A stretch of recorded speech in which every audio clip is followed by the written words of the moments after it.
드립니다. 참 잘 오셨습니다. 잘 오셨습니다.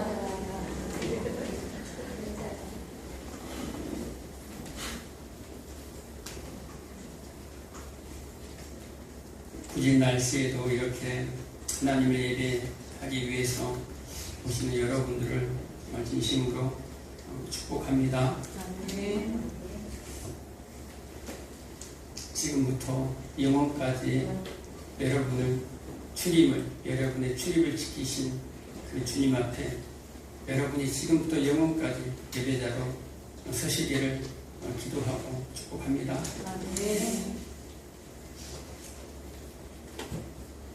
왜 이렇게 눈물이 많은지 모르겠어요. 저게. 남자는 원래 눈물을 잘 흘리면 안 되는데 설 때마다 이렇게 눈물이 나네요. 말씀을 또 준비하고 또 묵상하고 할 때마다 하나님께서 어떻게 나에게 이런 은혜를 또 부어주시는지 하면서 또 눈물이 또 납니다. 정말 부족한 종에게 하나님께서 깨닫게 해주시고 또 은혜를 부어주시고 또 그것을 또 여러분들과 함께 또 나눌 수 있는 이렇게 복된 예배 시간이 주어졌으며 또한 감사를 드립니다. 한번 따라해 볼까요? 자신을 드림같이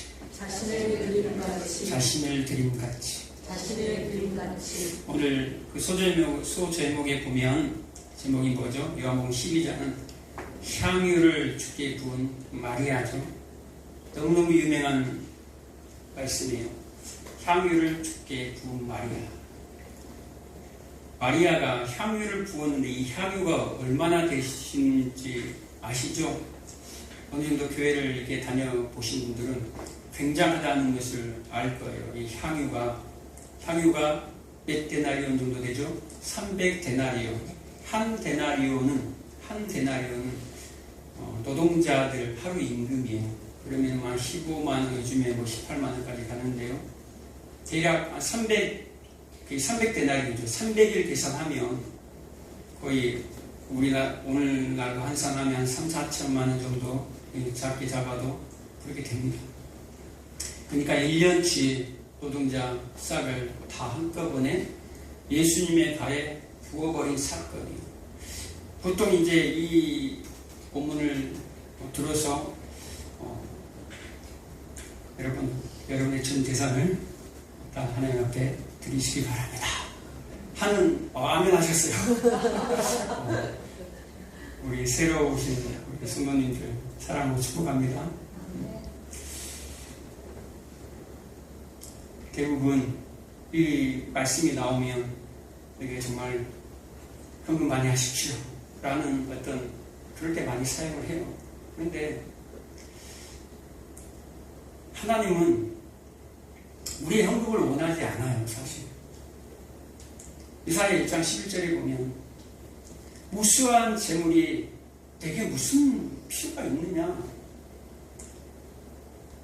나는 너희들이 드린 그 재물에 대해 기름이 넘쳐흐른다. 너희들이 드린 재물 나 그렇게 기뻐하지 않는다 라고 얘기를 해요. 오시겠으면 말라기서 1장 10절에서는 이 사람들이 제사를 드릴 때에 오죽했으면 저 성전의 문을 좀 닫아버렸으면 좋겠다. 너희들이 가지고 있는 그 짐승의 냄새 난 지겹다. 재물을 드렸는데 어떻게 하나님이 싫어하겠냐 이 말이에요. 신명기 12장에서는 또 뭐라고 얘기합니까? 11조 헌물 다 드려라. 각종 예물들 다 드려라. 그렇게 얘기하잖아요. 왜 드려라 해놓고 왜 또 드리지 말라라고 하냐 이 말이에요. 하나님은 거지가 아니에요. 시편 50편에 저 산의 그 둘의 짐승, 가축 다 내 것이다. 내가 과연 줄일지라도 너희들에게서 내가 얘기 안 한다. 너희들에게 내가 배고파라고 얘기 안 해. 왜 그러는가? 모든 것이 다 내 것이기 때문에 너희들에게 절대 달라고 하지 않아 라고 얘기해요. 단지 너희들에게 요구하는 것은 하나 있는데 감사로 제사를 드려라. 그리고 나의 이름을 불러라 라고 얘기합니다. 그 얘기는 무슨 얘기입니까? 나는 재물보다 너를 원한다는 거예요. 아멘. 우리를 원한다는 거예요. 그런데 사람들은 오해하고 뭔가를 많이 드리고 뭘 해야지만이 내가 구원에 이룰 수 있다라고 생각을 해요.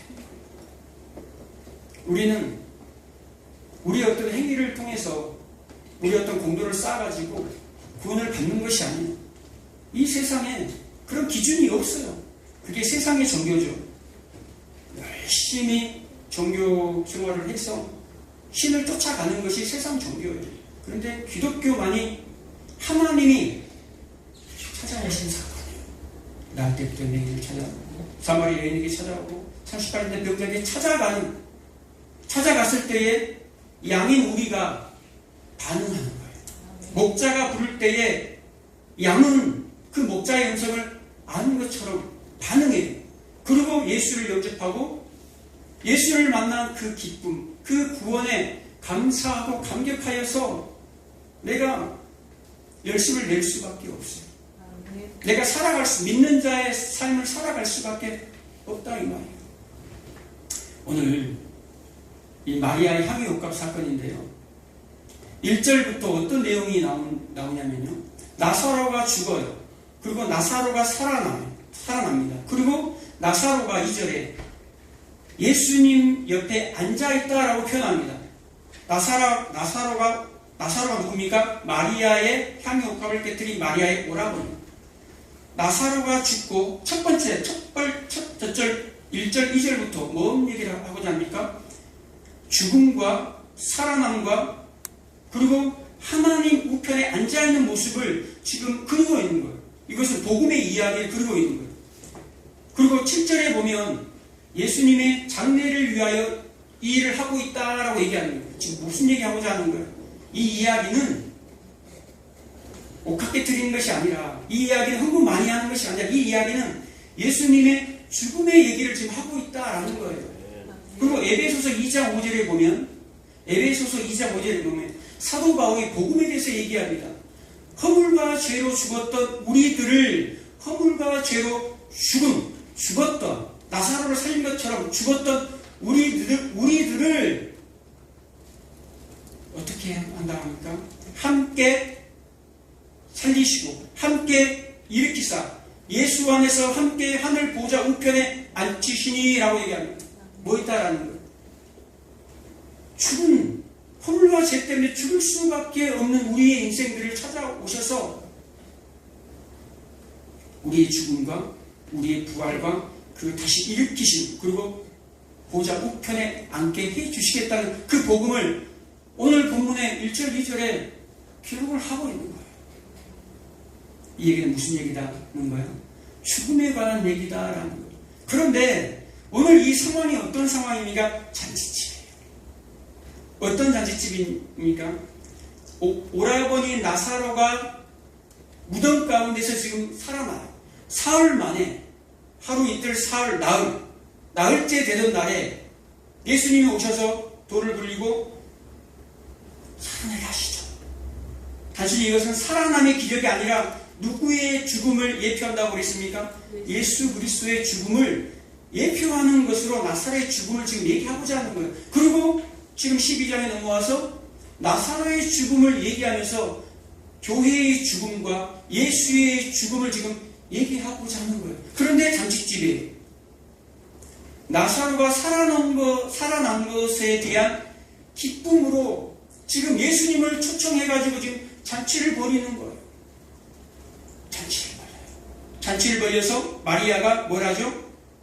향유옥합 300데나리온이라 되는 향유옥합을 깨뜨려서 예수님의 발에 붓는 사건이 벌어집니다.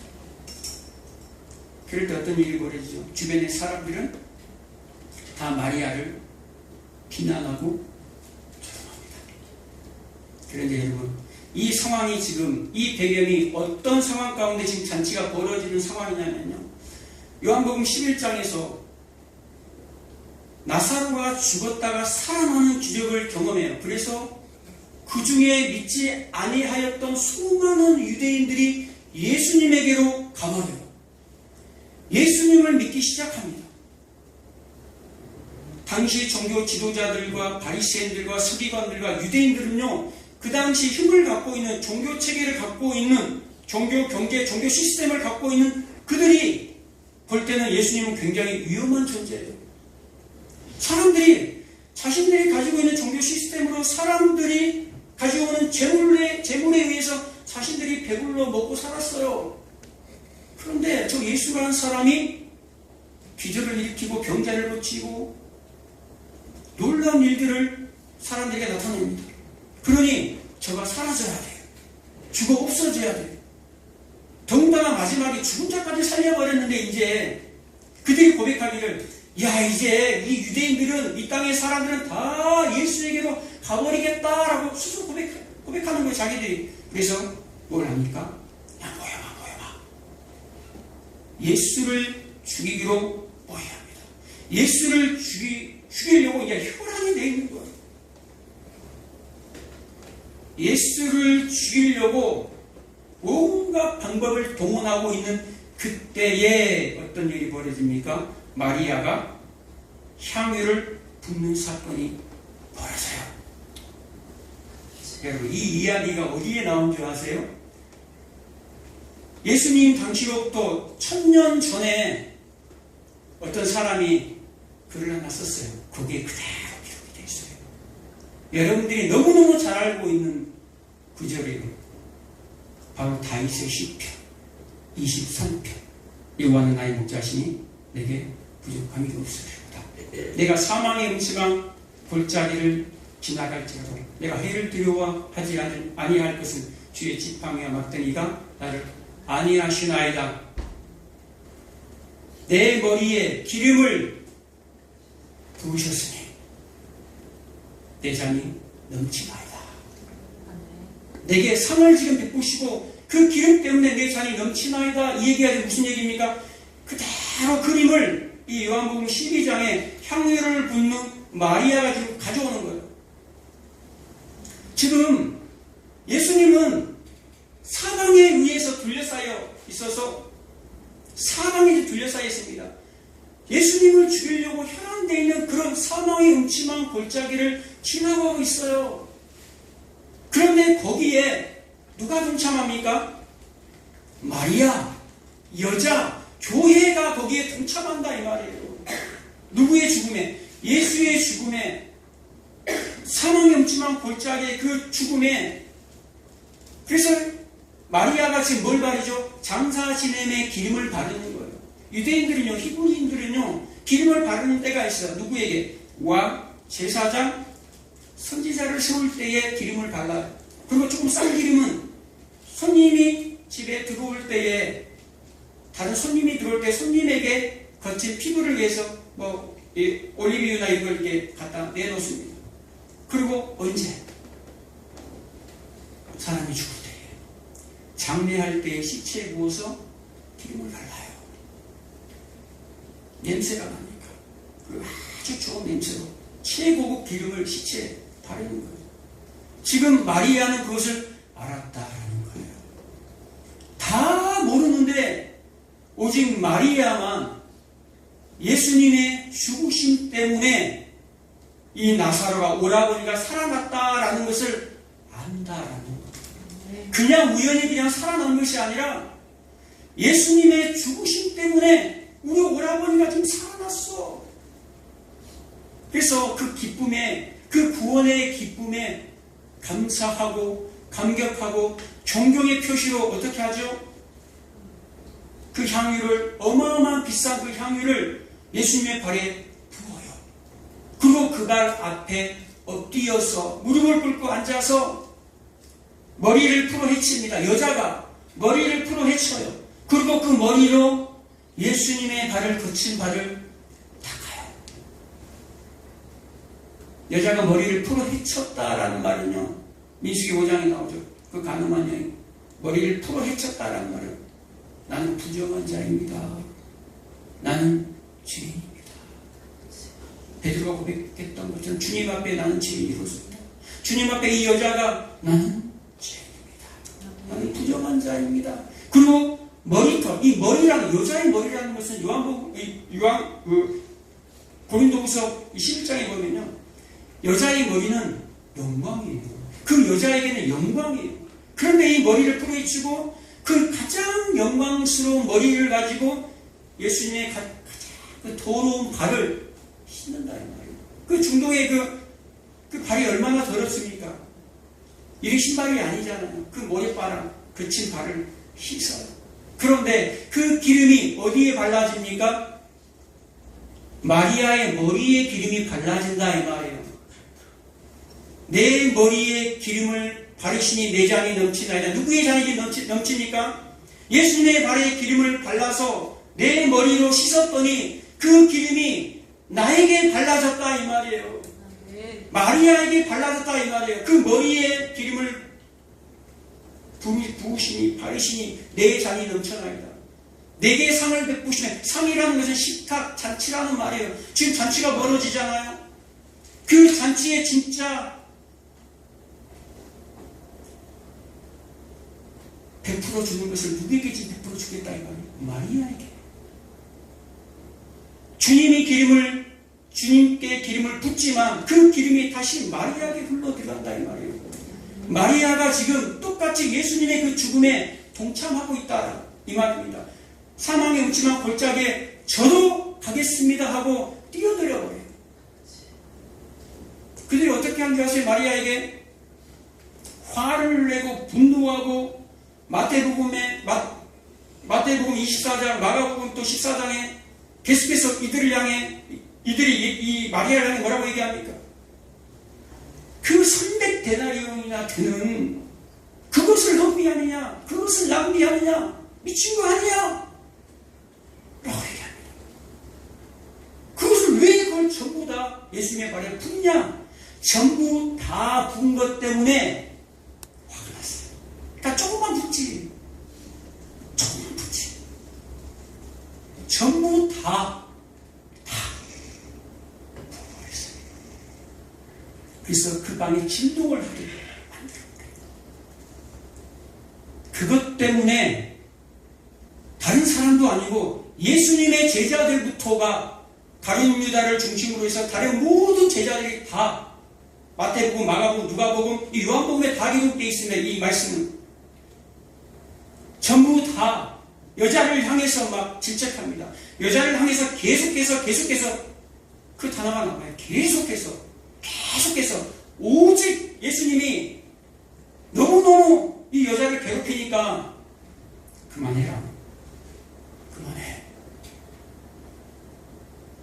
사망의 음침한 골짜기를 지나가는 이 여인의 마리아의 손을 예수님이 들어줘 버려요. 제자들의 손을 들어준 것이 아니라 마리아의 손을 들어줘서 마리아의 편을 틀어줘 버려요. 예수님이.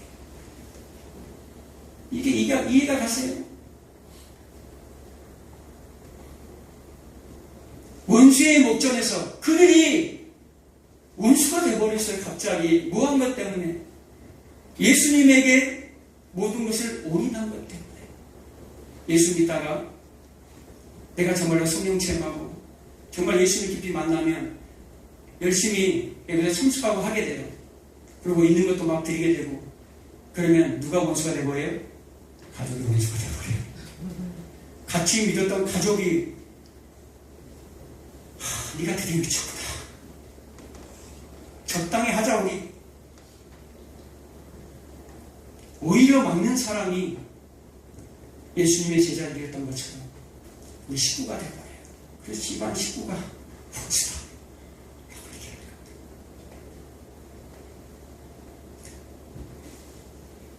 예수님이 뭐라고 얘기합니까?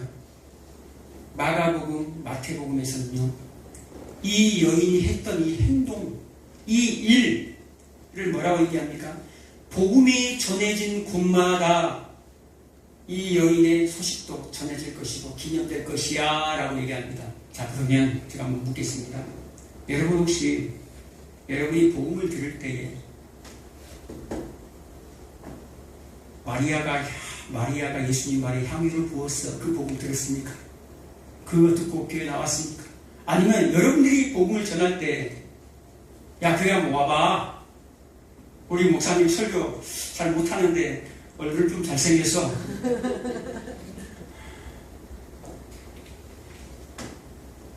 그렇게 얘기하죠. 향유가. 그거 얘기하지 않잖아요. 그런데 복음이 전해진 곳마다, 복음이 전파되는 곳마다 이 마리아의 일이 기념이 된다고 얘기합니다. 그 얘기는 무슨 얘기입니까? 이 마리아가 죽게 부은 이 사건이 바로 복음이다라는 말을 하는 거예요. 이 마리아가 예수님의 이 사망 음침한 골짜기에 동참한 것, 마리아가 이 예수님의 그 장례에 동참한 것, 이것 자체가 복음이다라는 말이에요. 죽음에 동참한 것, 예수의 죽음에 동참한 것,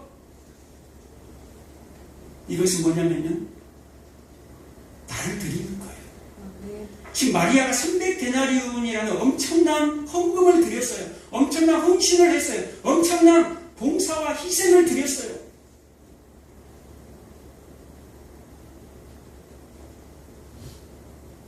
여러분, 헌금을 드릴 때 어떤 마음으로 드리세요? 헌금은 여러분이에요. 헌금은요, 남는 것. 다 하고, 내 할 거 다 하고, 급할 거 다 맡고, 마지막에, 이거밖에 안 남았는데, 이거 뭐 해야 되는데, 그래도 이거 드려야지. 그게 헌금이 아니에요. 그런 헌금을 하나님이 그 말라기서에 경고하잖아요. 지킨 거, 상한 거, 남는 거, 그거 너희 충족이 한번 갖다 줘봐.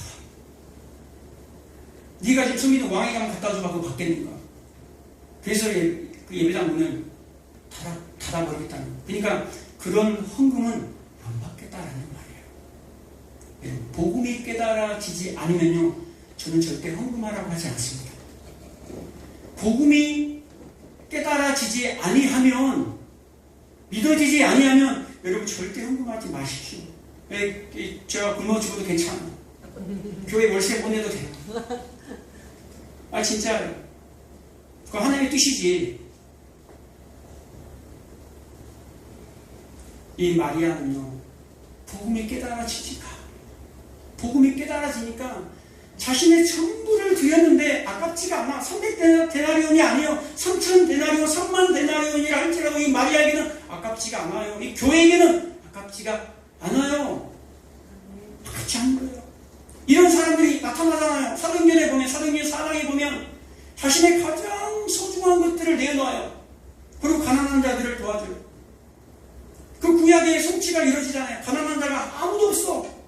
구약의 가난한 자, 신명기에 가난한 자가 없다고 얘기하잖아. 이게 사도행전에서 일어나요. 근데 잠깐 일어나요. 우리 인생들은 하나님의 말씀을 지킬 수가 없다라는 말이에요. 오직 예수 그리스도만이 그분의 말씀을 지키고 순종할 수 있다는 거예요. 그래서 우리가 그분을 믿고 그분의 옷 때문에 우리가 구원받은 거잖아요. 우리 스스로의 노력으로 구원받는 것이 아니라 그분의 은혜에 감사하고 감격하고 존경의 표시로 그 발 앞에 엎드려 모든 것을 내어드려도 아깝지 않아요. 그건 헌금 얘기가 아니라 나를 드리는 거예요. 나를. 여러분, 마가복음 12장에 나오는, 누구의 41절 이하에 나오는 과부의 두 랩돈, 그것을 칭찬해요. 예수님도 무심하게. 마가의 그 과부의 두 랩돈, 전재산, 자신의 생명이에요. 예수님 같으면, 그거 하지 마. 내가 네 마음 다 받았어. 그만하고, 내가 받았으니까, 지금 네 새끼들 가다가 저녁 끼니라도 하나 사서 먹어. 그게 예수님이에요. 그게 예수님이라고 해요. 그런데 예수님이 그렇게 하지 않냐고 칭찬했어요.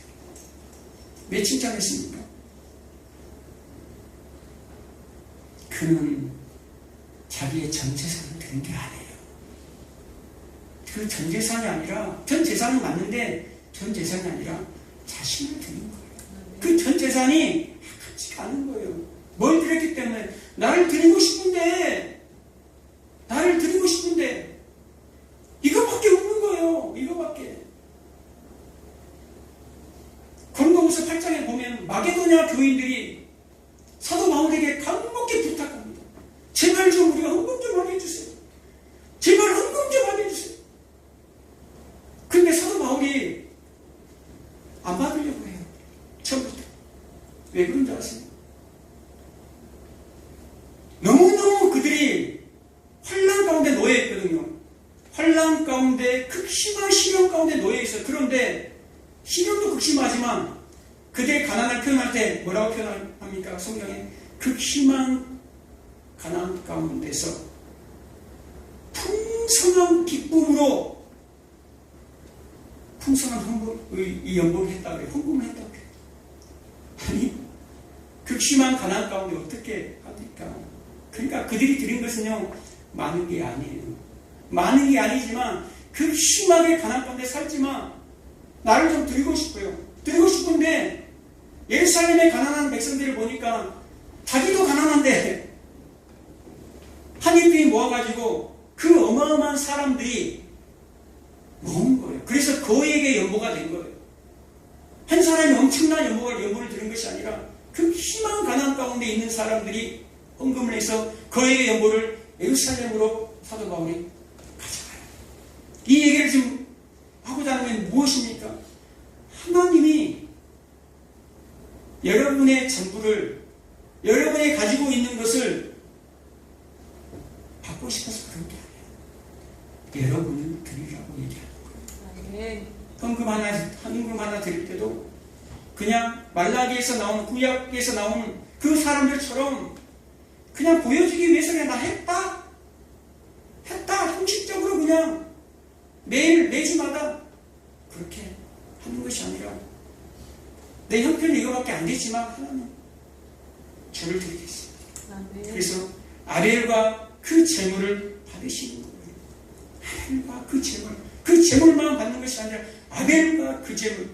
하나님은 마리아를 원하세요. 여자 교회를 원하세요. 저와 여러분들을 하나님은 원하신다.